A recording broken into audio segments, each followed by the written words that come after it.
welcome to another episode of All Things Considered Franchising, powered by Scotty Milas, franchisecoach.com. All Things Considered Franchising is a podcast dedicated to the entrepreneur, people who are researching and exploring business ownership for the first time or looking to diversify a portfolio. We have guests on that present great education, research, and guidance in regards to the franchising and independent business space. Scotty Milas Franchise Coach is a organization I started, consulting organization that was started many, many years ago, helping people research and explore opportunities, kind of building that roadmap criteria and introducing opportunities that fit. I am privileged today to introduce someone who is an icon in the franchising industry. And if you were like me 15, 20 years ago when I got into this industry, you wanted to have your ears and eyes open to people that really could kind of guide you through and provide expertise. And the guest today is that person, John Hewitt, John T. Hewitt, who is now CEO of Loyalty Brands, and you may know him, and we'll get into some of his past experiences. But John is also an author of I Compete, an extraordinary strategy book. So, John, welcome to the show. Scotty, it's my pleasure. Thanks for having me.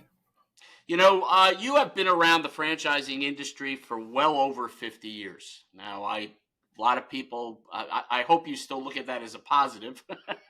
And you've probably seen a lot of changes within the industry, especially in your experiences.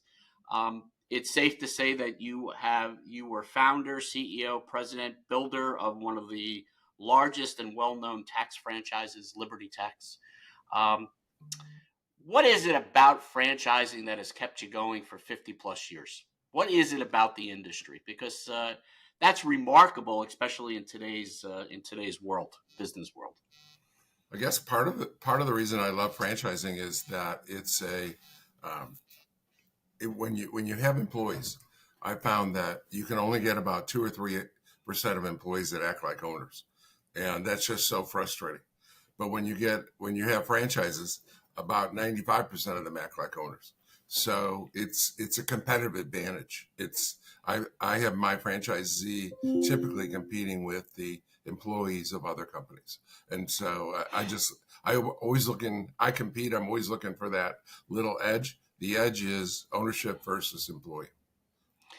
What is, let's go back a while back when you probably had the business plan, this idea of a tax franchise sitting on your desk. What triggered you to really open a franchise, start a franchise, be a franchisor in the Liberty Tax model, and really build it to an empire, to the probably the number one tax franchise opportunity out there at this point? Well, Scotty, can I take you back to the beginning? Because sure, absolutely. In order to understand that, I can do that in about 3 minutes. Absolutely. I started when I was at the University of Buffalo working for H&R Block. I loved it. And 12 years later, I was running 250 H&R Block locations.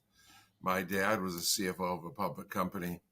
He liked a little Apple computer better than the mainframe that was running his public company. So he decided we should computerize taxes. So in 1981, we both quit our jobs and built the first tax software for an Apple computer. No one wanted it, way ahead of its time.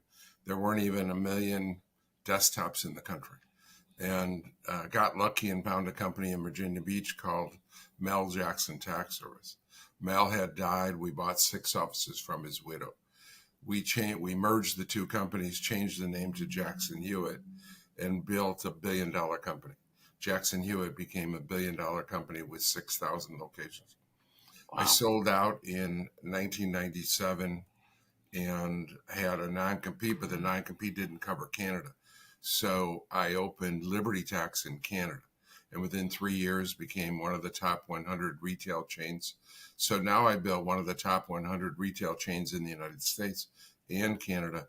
Came back to the United States in 2000 and had to compete with my own name, my own software, and my own system at Jackson Hewitt. And yet, not only did we grow faster than them, we grew faster than them and H&R Block combined. Liberty Tax was one of the top 4,000 franchise companies ever, fastest growing. Interesting. And again, a top 100 chain.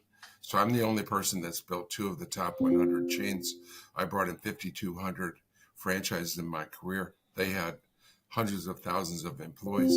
I've changed tens of thousands of people's lives with those companies. And then again, Liberty Tax became a $500 million company, sold that, and started Loyalty Brands. And now we have 8 different franchise systems. Yeah, that's interesting. You let's go back to building. The whole the systems that you implemented to grow it to what it became. You have now become a I don't know if you label yourself as an FSO, but you are now instrumental in helping brands put the pieces together from the development side to offering franchises to the operational side. So when you look at the franchise industry, and there's been an influx, and correct me if I'm wrong, John, but there's been an influx over the last 5 years of businesses that want to franchise. I just got back from the National Franchise Expo down in Dulles, Virginia, and I think, 1 out of 3 people that stopped by my booth to chat were people that are interested in franchising their business. So how does that all play into the franchise industry? I mean, there are 4,000 franchises now, plus, give or take. How does that all fit into, and what is your experience in building brands and for the brand to become successful? Well, I'm really glad you asked me that. Can I give you a quick question? Sure. You're right. There are 4,000 franchisors in the United States. To be in the top 50%, guess how many locations you have to have? 50? 20. 20. Wow. So yeah, every Tom, Dick, and Harry wants to franchise. And most Tom, Dick, and Harry fail. And what they have is a mom and pop that is very wildly successful. And people come to them and say, why don't you franchise this? I want to buy one of these. This is the greatest thing since sliced bread. Well, they're up to here running their great business. They don't know anything about franchising. So when they start the franchise, now they have 2 things to run. They have their own business, which they've done very, very well. They're experts at that. But then they try to be a franchisor. They don't have the time to do it. And 95% of them don't have the skill to do it. So they just flop and they don't succeed. So yes, it's very, very difficult to build. Both of my companies built from 0 to 500 employees with huge market share, over 500 million. One became $1 billion company. So that's incredibly difficult. In the history of the United States, there's less than 1,000 people that have built $1 billion company. And in the top 100 chains in the United States, there's 99 people that have done that, and I've done it twice. So it's a real challenge. And to me, the biggest challenge is that as you grow exponentially, there's always chaos. You can't go from 0 to 4,000 in 10 years or 12 years without chaos. There's always difficulty. Right. And there's always the management of resources. You have to have the right amount of structure matching the right amount of income. If you have too much income without structure, you fail because of lack of service. If you have too much structure without income, you fail, you go bankrupt. So you have to manage those two. When can you hire your CFO? When can you hire your CIO, CMO? And when do you hire your receptionist or how many marketing people and so forth? So it's a constant challenge to be accurate in your vision of the future. That's the most challenging thing, is to manage those 2 things together, the income and the expense, manage them together to make sure that you're always in sync. And I've done that. Now I'm on my 3rd time. They say 3rd time's a charm. But in addition to that, one of the reasons that most franchisors fail, and most of those people that are thinking of doing it today are going to go out and fail because they don't agree or understand this obvious principle. This is extremely obvious. Everyone should get this. And the key to a franchise success is happy, successful franchisees. Yes. I mean, and they don't get that. It's a relationship. Yeah. People don't get that. You're absolutely right. They have happy, successful franchisor. If I start a business, I want to be happy. I want to charge them I want a nickel and dime them. I want to charge them for technology. I want to charge them for advertising. I want to charge them to belong to this. I want to charge them for product. I want to charge them for this. And they don't understand. If you have happy, successful franchisees, you're going to be wildly successful. If you don't, you're going to fail. And most Right. franchisors that have started in the last 10 years have failed, believe it or not. And it's a wonderful system. It's amazing, Scotty, that when you think about the big picture, I've had 5,200 franchisees, 5,200 groups of people or individuals have paid me to work for me. They pay me to work for me. Right. I mean, where do you get that kind of resource, right? Right. It's like you have it. If you're in the army and you have troops and they're paying you to be there, they pay me. Right. And the franchisees are typically they act like entrepreneurs, and they're excited and they're enthusiastic, and they're more talented because they're more independent and more aggressive and more assertive.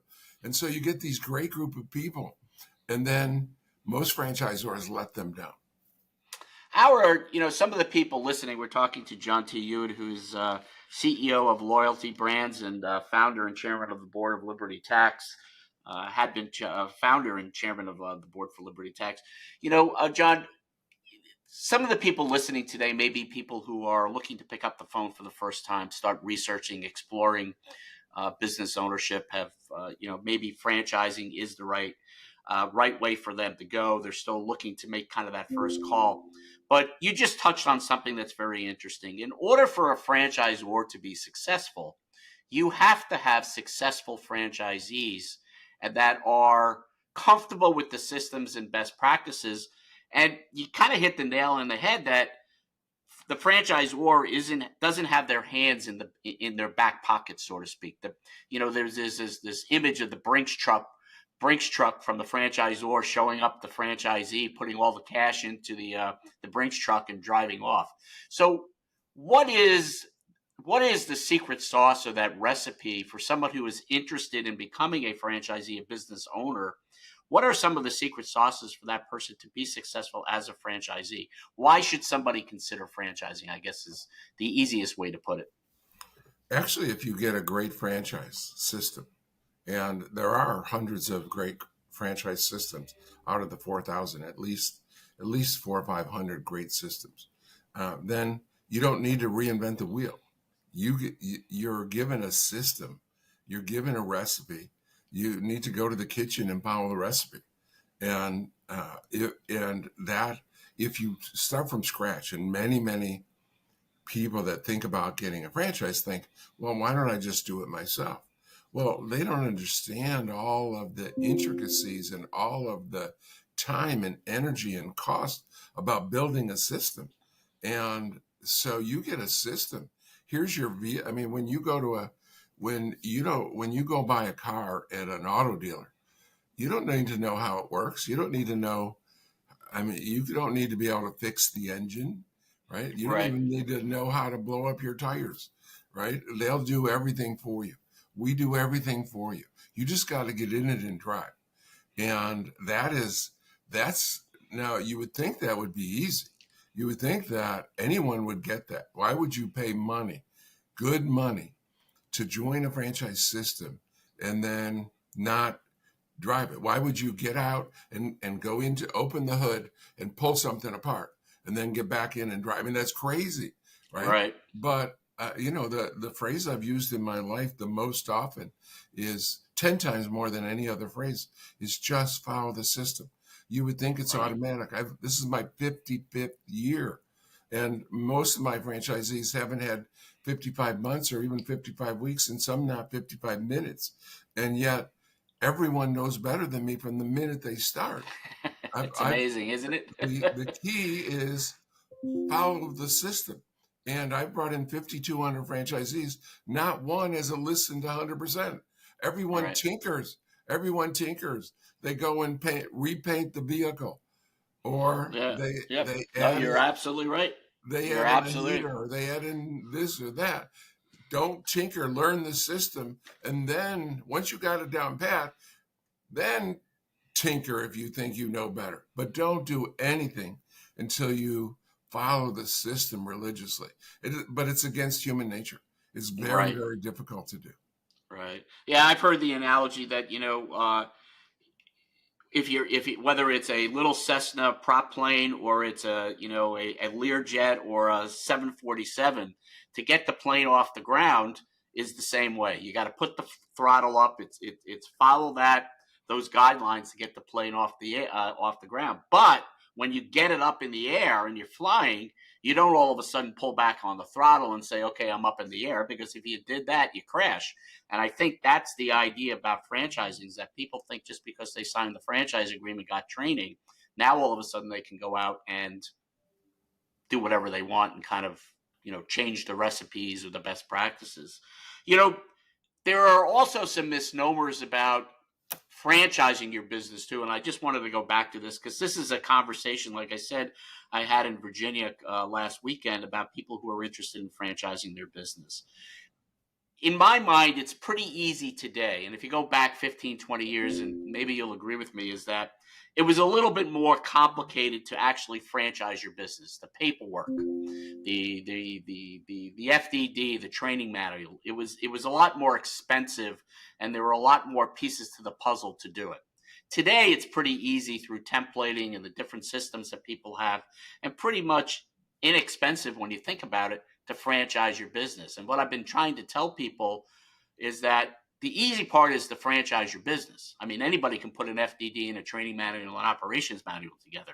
But the implementation and the development of your brand, supporting your franchisees, is a lot of hard work. And it's also very expensive. And people don't understand that.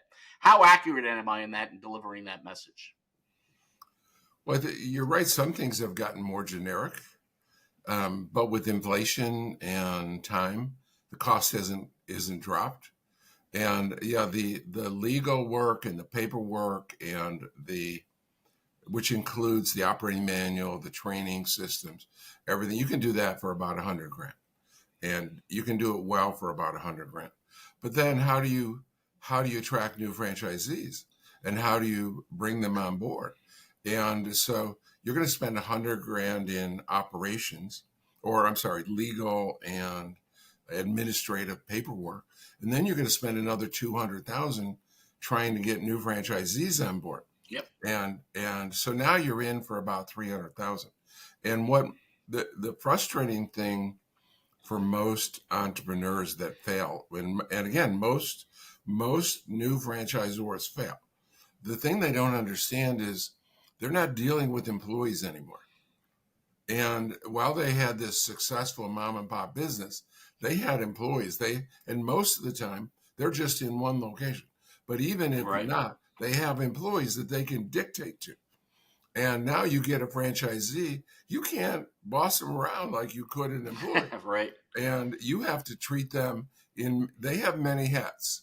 A franchisee is a customer, they're a partner, they're your boss. You work for them. I mean, they're demanding. One of the great things about being a franchise system is they're so demanding, even when they're wrong. And if you understand that you need to have the best system in the industry, which I've always had the best system. If you understand that to have the best system, you have to be growing or improving. Right. You have to be improving. And if you're not improving, then your competitor's catching you.